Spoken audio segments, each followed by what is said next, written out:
चलेंगे जहां पर मुस्लिम लीग नून के रहनुमा मलिक अहमद मीडिया से गुफ्तगू कर रहे हैं। इनके वज़रा आके कल देखे ना, मैंने कल फिर इसकी फैजुल हसन की मैं कैसे बार बार ये वज़ीर इत्तलात ऐसे होते हैं। वज़ीर इत्तलात आकर ये कह रहे हैं कि वो मतलब इंतहाई गैर पार्लिमानी 3 टाइम्स प्राइम मिनिस्टर के लिए अल्फाज बोल रहे हैं। कैसी बुरी बात है।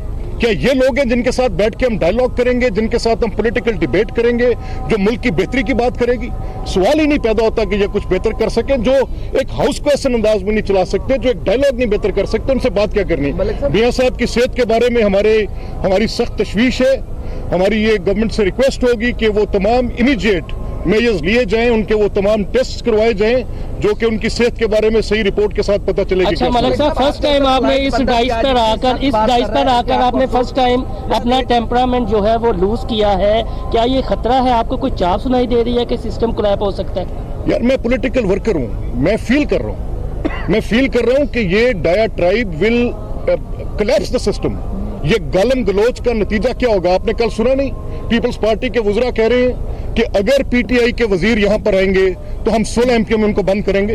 You can't hear the knock at the door. मैं तो सुन रहा हूं, मुझे तो लग रहा है कि ये सिस्टम की तबाही की तरफ, और ये कुछ अनकॉन्स्टिट्यूशनल पीटीआई करना चाह रही है ना। देखिए, कॉन्स्टिट्यूशनल क्राइसिस क्रिएट करना चाह रही है। एक चीफ मिनिस्टर का नाम उठाकर डाल देते हैं ईसीएल में, एग्जिट कंट्रोल लिस्ट में।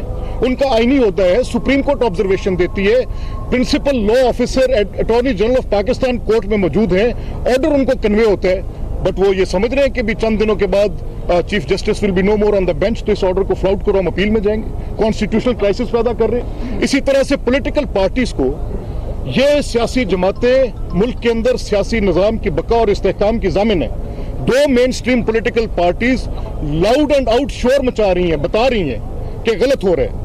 इस पार्लिमानी निजाम के अंदर सियासी जमातों का रहना लाजिम है, और अगर पॉलिटिकल पार्टीज की ये कैफियत होगी कि वो ये कहें कि हमें ट्रिम किया जा रहा है, हमारे वोट बेस को फेडरलिज्म के लिए बहुत जरूरी है कि इन पॉलिटिकल पार्टीज की आउटरीच नेशनल आउटरीच होनी चाहिए, वो श्रिंक होकर छोटे अपने अपने रीजनल साइजेस के अंदर फंसती जाएंगी, वफाक को खतरा होगा।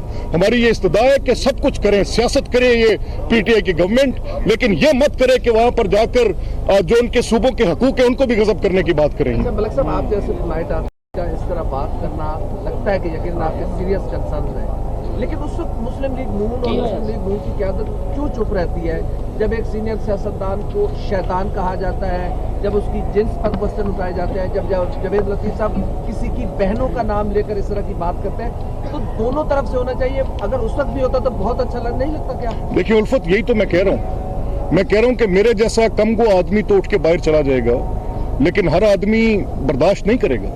अगर राणा सनाउल्लाह खान के सामने कोई गाली निकालेगा तो वो उसे 10 गालियां निकाल देंगे। We all know him. मैं तो कमजोर आदमी हूं, डर के पीछे हट जाऊंगा, लेकिन जो ताकतवर है वो आगे से खड़ा होकर बात करेगा।